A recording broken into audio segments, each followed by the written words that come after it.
parte número 2. Estamos viendo de Gálatas capítulo 5, del versículo 1 al 12. Bueno, voy a seguir hablando para ganar tiempo.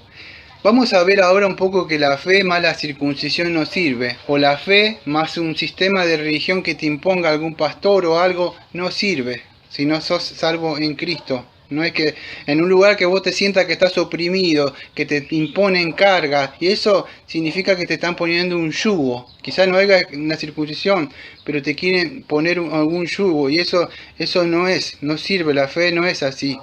Entonces, Pablo dice que aquel que quiera, en el versículo número 3, otra vez testifico, todo hombre que se circuncida está obligado a guardar toda la ley. Cualquier sistema que te imponga, Santiago 2.10 que dice que si vos violás una sola de los mandamientos te haces culpable de todo. Entonces no podés guardar un sistema que tenga reglas, diga esto acá, pero tenés que hacer esto, y vos tenés que cumplir, hay que salir a evangelizar. Estas cosas sí hay que hacerlas, pero si veo que te imponen como yugo que tenés que venir, eso es ley, amado, eso es ley. Nosotros lo hacemos como somos libres, porque amamos a las personas, le queremos predicar, pero no nada más bajo sistema legalista, bajo cosas. No, tenés que hacer esto, hay que ayunar para ganar tal la campaña. Todas esas cosas son sistemas religiosos, que a veces la gente la hace porque están agobiada y la presiona ese sistema, pero no lo hacen de corazón.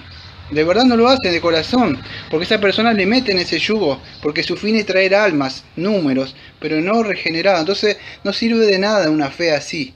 Entonces está obligado a guardar toda la ley, dice, está obligado a ir peistei estin, o sea, ¿qué es? Venía de una palabra que se llama apeielo, que significaba deber, o sea, ¿qué es esto? Aquellos que quieran, vos querés guardar la ley, bueno, estás obligado a guardar toda la ley, todos esos 613 mandamientos, más los 10 mandamientos de la ley moral, si querés guardar, porque eso decía la ley, eso es lo que hizo Cristo, Cristo guardó todo, no un mandamiento, guardó todo. Entonces vos querés guardar la ley, dice Pablo, bueno, estás obligado, dice en el versículo número 3, a guardar toda la ley. ¿Qué es eso? Te haces deudor, ahí está obligado la palabra que yo pedí, que es opeilo, que es O-P-H-E-I-L-O, que significa, viene de una palabra obligado, es un deber. ¿De dónde viene un deber? Bueno, voy a explicar un poco del Evangelio. Esto viene de una obligación que se ha contraído una deuda. Nosotros cuando nacimos a este mundo, nacimos contrayendo una deuda, que es pecadores ante Dios. Y somos deudores, por eso dice Padre nuestro o Padre, Señor, perdona nuestras deudas. ¿Qué es deuda? Deuda es pecado, somos deudores, por eso dice perdona al principio, y cuando nosotros somos hijos, perdona también nuestras deudas. Ofensa, ¿qué es deuda? Ofensa, bueno, sería pecado, eso para que lo puedan entender. Y eso es, cualquiera que quiera guardar la ley o hacer un sistema religioso como vemos en otras iglesias, está guardado a guardar toda la ley, y Dios no le agrada eso, porque la persona es como que se vuelve a colocar bajo la maldición de la ley que Cristo ya cumplió. En la Biblia, esto nos enseña en Lucas 7, versículo 36 al 50, que no lo voy a leer, pero voy a dar un poco por ahí. Ahí encontramos dos personajes, o una parábola, podríamos decir ahí, de dos personas que debían una deuda. Tenían una deuda muy grande ahí, y el deudor, que ellos no podían pagar, le perdona eso, el acreedor, podríamos decir, lo llama y le perdona. Ustedes saben que en eso uno lo agarra del cuello, y se acuerdan en ese sentido, no sé si lo han leído. Pero ahí le paga, los deudores, el hombre acreedor que vendría a ser Dios, y los deudores seríamos nosotros, Él nos perdona gratuitamente esa deuda, para ahí. Pero una persona que quiere volver a eso, a ese sistema, se vuelve a ser deudor de nuevo, cuando Cristo ya fue pagada, el Señor en la cruz, toda la maldición de la ley. Esa es la idea en el versículo número 3, está obligado a guardar la ley. Cualquiera que quiera volver a esos lugares que están imponiéndole cosas. Entonces, ¿para qué volver a la ley? Eso. Y en el versículo 4, que es muy importante, porque es un texto mal interpretado, yo le voy a dedicar un tiempo. De Cristo os desligaste lo que por la ley os justificáis, de la gracia habéis caído. Bueno, este es un texto complicadísimo. En alguna de las iglesias dice que la salvación se puede perder. En el versículo 4 dice, porque de la gracia podés caer. Entonces la salvación la tenés que cuidar, la salvación la tenés que guardar, porque vos podés perder la salvación. Eso así lo ven los arminianos o otros sistemas que malinterpretan este texto. Dice que la salvación se puede llegar a perder. Entonces tenés que cuidarlo. Porque dicen que de la gracia se puede caer. En el texto no habla de eso ahí Pablo. Cuando está hablando que estamos desligaste, viene de Romanos 7, ¿se acuerdan? Que yo no me da tiempo de explicarlo. Pero cuando estábamos unidos, ligarte es cuando estás atado o estás casado, o sea, estás unido. Eso significa esto un símbolo, que estás unido, tenés una responsabilidad, estás unido a alguien. Representa, bueno, de Cristo desligarte es hacer esto. O sea, agarrar y desligarse. Estar unido. Por supuesto es imposible porque estamos unidos espiritualmente a Cristo por el Espíritu Santo, no se puede hacer, no se puede perder la salvación porque la salvación no la tuvimos nosotros, nos la dio Dios. Entonces no habla de perder la salvación. Acá podría ser que ellos se unieron, o quisieron que se hubieran unido por medio de la circuncisión. Ellos creyeron que estaban unidos, pero esa circuncisión, por eso digo, un sistema de religión así no salva porque, por eso ven que ustedes, muchas personas que se unen a su sistema y después lo ven en el mundo, porque no creyeron en el verdadero evangelio. Entonces hay que tener cuidado con estos sistemas de salvación que dice que se puede perder. Acá no está indicando, vamos a decir que ellos creen, este sistema, cuando hablan Gálatas 5.4, que hablan caer de la gracia o desligarse de Cristo. Desligarse es catargeo, que significa, acuérdense cuando hablamos del pecado, que significaba anular, dejar sin fuerza. Entonces, teniendo esa información lo podemos ver así. No habla de la salvación que se puede perder acá, o caído, separado, sino que ellos no es que no creían en Cristo, creían en Cristo. Estas personas, estas iglesias que vemos acá, pseudo iglesias, creen en Cristo. Entonces se le hablan, ¿creen en Cristo? Claro que creen en Cristo. ¿Tienen Biblia? Claro que tienen Biblia. Pero ¿qué pasa? Ellos no creen en el sistema que Cristo es suficiente o que el Espíritu Santo le infunde en la regeneración. Creen en Cristo como estas personas creían en Cristo. Pero Cristo más, mi decisión.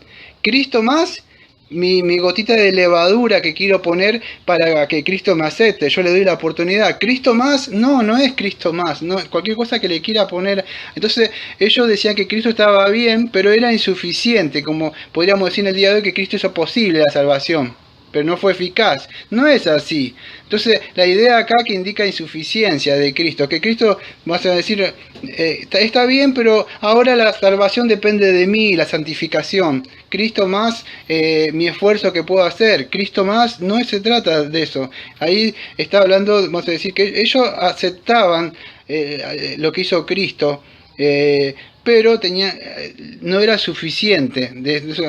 Estaban negando la suficiencia, vamos a decir, de la obra que había hecho Cristo ahí, y le querían poner alguna obra a la salvación. Y eso es lo malo de esos sistemas, que querían agregarle algo a la muerte de Cristo. Entonces buscaban de alguna forma poner algo. El hombre siempre quiere agregar algo. Y en ese caso era la circuncisión, para recibir algún beneficio espiritual que podría llegar a venir ahí. Y hoy también lo mismo. Vemos que Cristo, aceptan a Cristo, pero tenés que venir acá para recibir la bendición. Y aunque ustedes no lo vean, ¿por qué hablo todas estas cosas? Porque hoy, por supuesto, ninguna iglesia te va a querer hacer circuncidar al hombre, pero sí te va a querer agregar algo.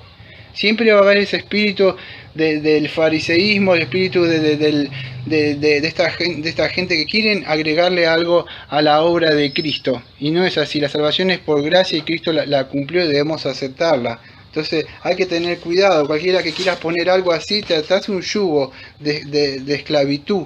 Entonces de la gracia habéis caído, tes charitos espesante, dice ahí, o sea, fuera de la gracia, fuera del círculo de la gracia, ahí. Y después Pablo sigue hablando que debe estar guardado, que debe guardar todos aquellos que se querían justificar, caen.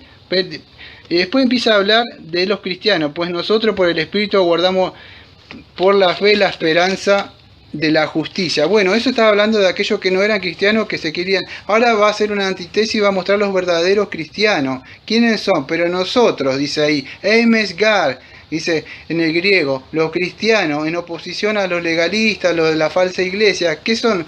¿Cómo son los verdaderos cristianos? ¿Cómo somos nosotros? ¿Cómo podemos identificar un verdadero cristiano, Daniel? ¿Cómo sé? Bueno, es así. Pablo nos da una referencia, una radiografía de un cristiano verdadero. ¿Cuál es? La base, por supuesto, es el sacrificio de Cristo. Nosotros no confiamos en algún sistema de religión, Cristo o más, no, solamente que por gracia somos salvos por medio de la fe que estamos unidos ahí, y es el Espíritu Santo, que vamos a ver. Pablo nos muestra ahí lo que buscan justificarse por medio de la circuncisión o algún sistema, podríamos decirle entre comillas, que quieran agregarle, caen de la gracia. O sea, no son salvos por gracia, no son salvos directamente. No es que caen o se caen, no fueron salvos directamente. Sería para que puedan entender. ¿Por qué? Porque ellos rehúsan dar están rehusando la obra que da que el Espíritu Santo. Como un arminiano que dice, Cristo está bien, pero más mi decisión que yo tomo. No es así. ¿Y dónde está el Espíritu Santo que convence al pecador? No, la gracia previniente, dice ellos. No hay ninguna gracia previniente, porque sería que el Espíritu Santo, como decían los wesleyanos, la gracia me abre la mente y yo te puedo tomar una decisión. Si no, eso no es la obra del Espíritu Santo. El Espíritu Santo viene, te da vida, de la mente te regenera, sopla, y después sí, que tenés vida, viene la conversión, creo. Pero no, entonces, y Pablo lo explica en muchos de sus textos. En 2 Tesalonicenses 2:13 dice así: pero nosotros siempre tenemos que dar gracias a Dios por vosotros, hermanos amados, por el Señor, porque Dios nos ha escogido desde el principio de la salvación mediante la santificación por el Espíritu y la fe en la verdad. ¿Veis? Está el Espíritu Santo que viene y nos da vida, y que tenemos fe. ¿Fe en qué? En la verdad. ¿Verdad qué? Que hablamos la otra vez en Gálatas. ¿Verdad de qué? El verdadero evangelio. Así opera. Espíritu Santo, evangelio, fe, creer. No hay nada que yo pueda hacer. En otra parte, Pablo lo sigue explicando también en Tito 3, versículo 5. Él nos salvó no por obra de justicia que nosotros hubiéramos hecho, sino conforme a su misericordia por medio del lavamiento de la regeneración y la renovación del Espíritu Santo. Una vez más, no debemos hacer nada, el solamente creer, pero ese creer es un don también, porque el Espíritu Santo nos une, cuando vimos la doctrina en Cristo, que nos pone ahí. Entonces hay que tener cuidado, porque esas doctrinas le quitan de alguna forma a la tercera persona, que es el Espíritu Santo, la obra que hace, la vida que Él regenera, que convence al pescador, que nos santifica, que nos confirma, que nos da esperanza. Esa esperanza de justicia que Pablo va a hablar acá. Entonces hay que tener cuidado con estos sistemas de religión que nos quieren implantar algo o quieren ponernos algo. Bueno, Pablo habla ahí la esperanza de la justicia.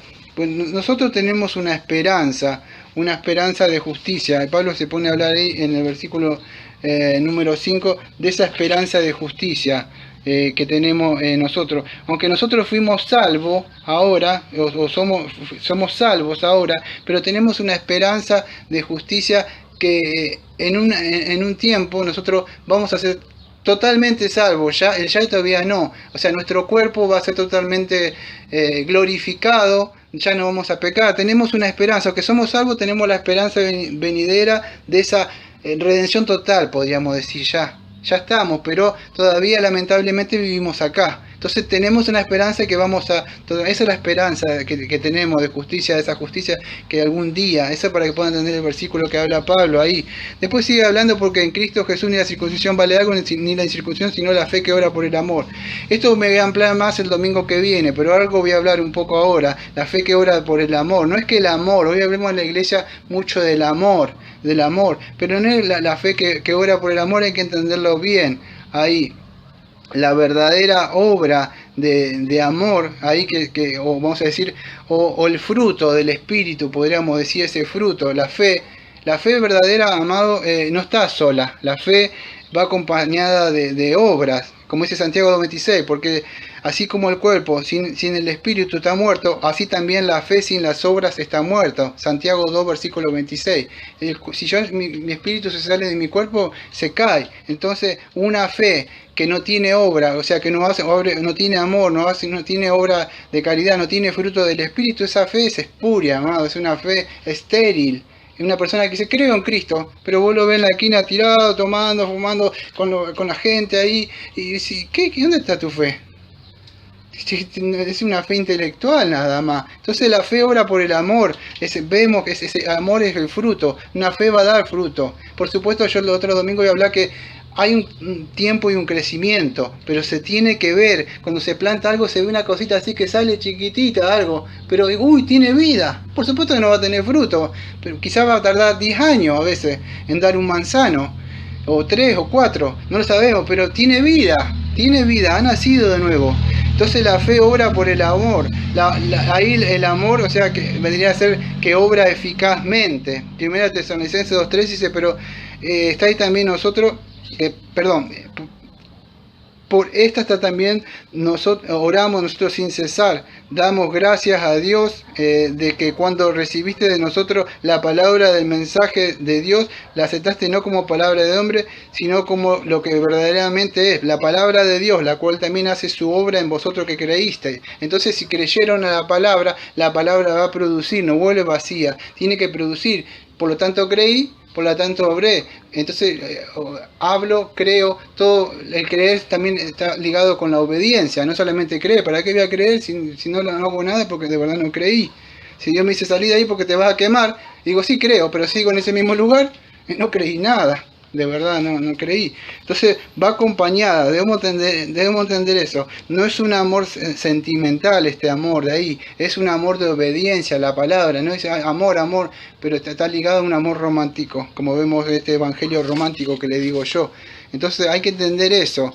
El gran mandamiento, como Cristo dijo, amarás a Dios con toda tu mente y todo tu corazón, y a tu prójimo como a ti mismo. Entonces la fe va acompañada con el amor, un amor a obediencia, amar a Dios, amar al prójimo. En esto se resume la ley, no es una fe estéril. ¿Cómo lo logramos, Daniel? Bueno, Romanos 5, versículo 5 dice, la esperanza no se avergüenza porque el amor de Dios ha sido derramado en nuestros corazones por el Espíritu Santo que nos fue dado. Entonces, este amor, ¿de dónde viene? ¿Un amor sentimental? No, fue un amor que Dios nos dio, y por eso que podemos producir frutos del Espíritu, porque Dios nos ha dado eso. No me da tiempo de hablar más, pero en Primera de Juan usted puede encontrar por lo menos 3 pruebas doctrinales de la fe, la justicia y el amar al prójimo.